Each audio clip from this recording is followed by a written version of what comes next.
Cheltenham is England's grand Regency spa town, built on elegance and fashion. But behind the fine terraces and theatres lie unsettling stories. A phantom lady who terrified generations, a haunted theatre where actors still hear unseen applause, and echoes of the town's Victorian dead. Tonight, we uncover the ghosts of Cheltenham.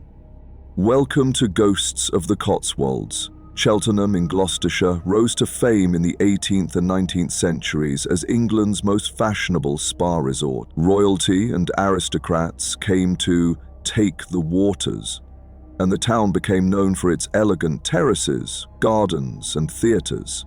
But behind the refinement lies another story. From haunted villas to ghostly theatres, Cheltenham has earned its place as one of the most haunted towns in the country.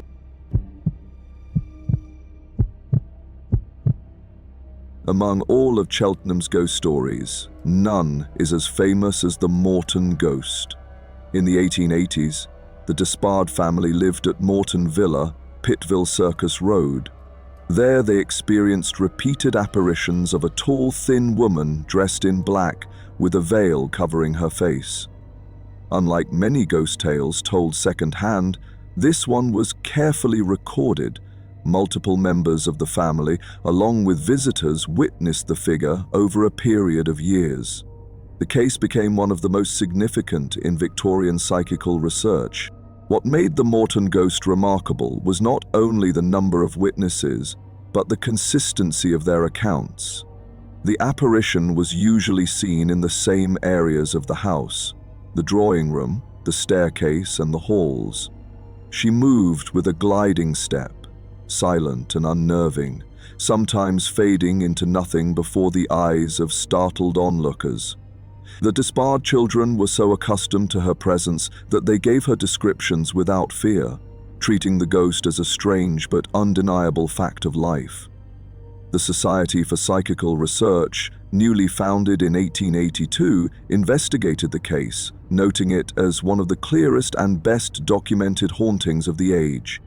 For a rational, scientific generation fascinated by ghosts but demanding evidence, the Morton ghost provided just that. The haunting remains a landmark in the study of apparitions, and it cemented Cheltenham's reputation as a place where the dead do not always rest. Cheltenham's cultural pride, the Everyman Theatre, opened in 1891. It was designed by Frank Matcham, one of Britain's most famous theatre architects, whose work included the London Palladium and the London Colosseum.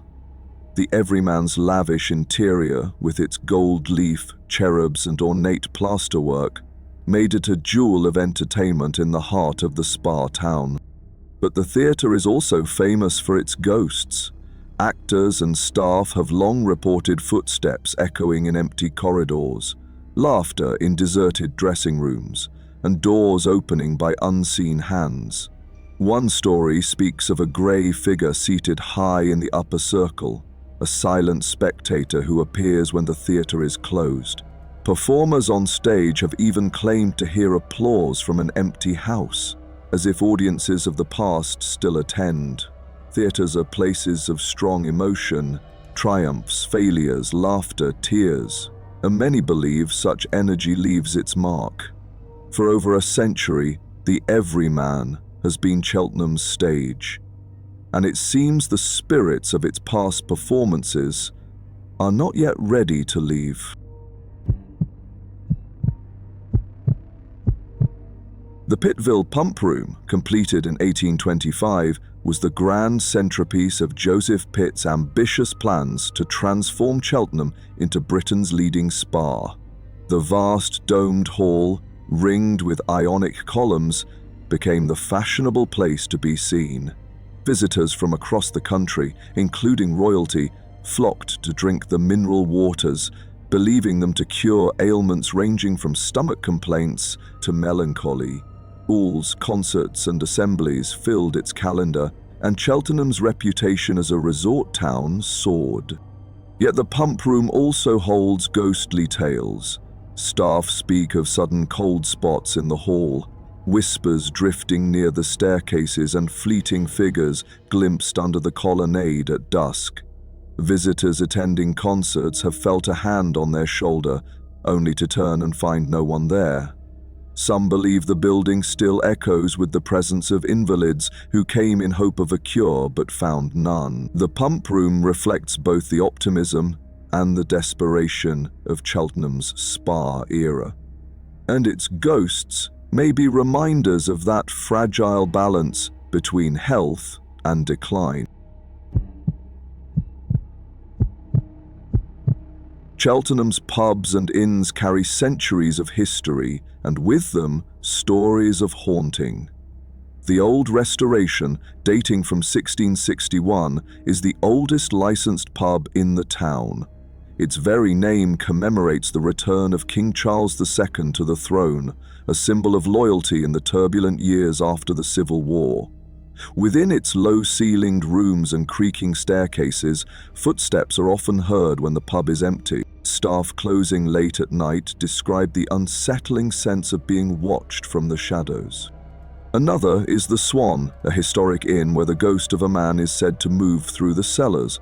Though never clearly seen, many have felt his presence. A shift in the air, a brush of movement in the corner of the eye. Cheltenham's inns tell the stories not of nobility, but of ordinary townsfolk, soldiers and travellers.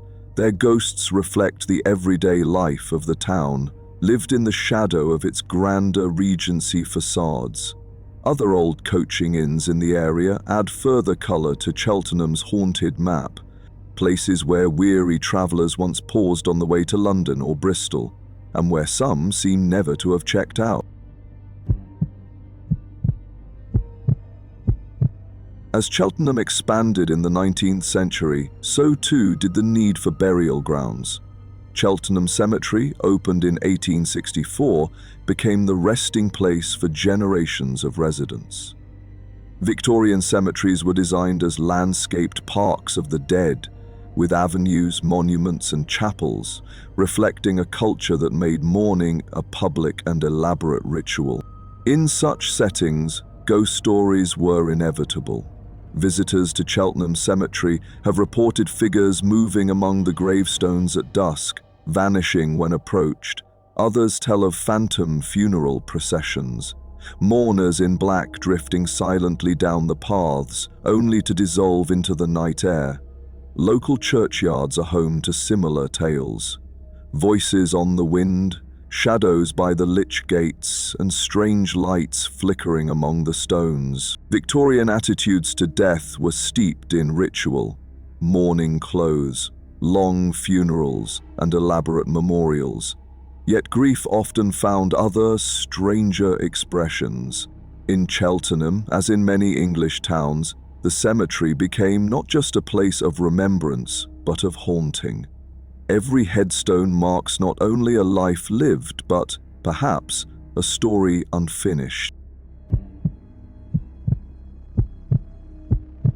Cheltenham's identity rests on its Regency and Victorian villas, terraces of white stucco and iron balconies that line its wide avenues. Built in the boom years of the spa, these homes symbolized refinement and respectability. But behind their ordered facades, rages and sorrows still left their mark. Many residents have reported unexplained footsteps echoing on staircases, doors that slam in empty corridors, and figures seen at windows in the twilight. Some houses developed reputations for being impossible to let, their tenants driven away by disturbances. Even today, stories circulate of cold rooms, objects moved, and presences that linger unseen. In these villas, Cheltenham's haunted past meets its architectural pride. The very houses that defined its fashionable rise are also places where the past refuses to let go. They remind us that ghosts are not confined to castles and abbeys, but are found in the drawing rooms and parlors of ordinary life. Behind the white facades and manicured gardens of Cheltenham's crescents lies a town where the past whispers constantly through the walls. From the famous Morton ghost to haunted theatres and spa halls, Cheltenham's elegance hides shadows at every turn. The town that once welcomed royalty is just as famous today for its ghosts. If you enjoyed this journey into haunted Cheltenham, why not explore our episodes on Tetbury, Prestbury, Bybury or Chipping Norton, each with chilling tales of its own. Please subscribe to this channel to be alerted to the next episode of Ghosts of the Cotswolds.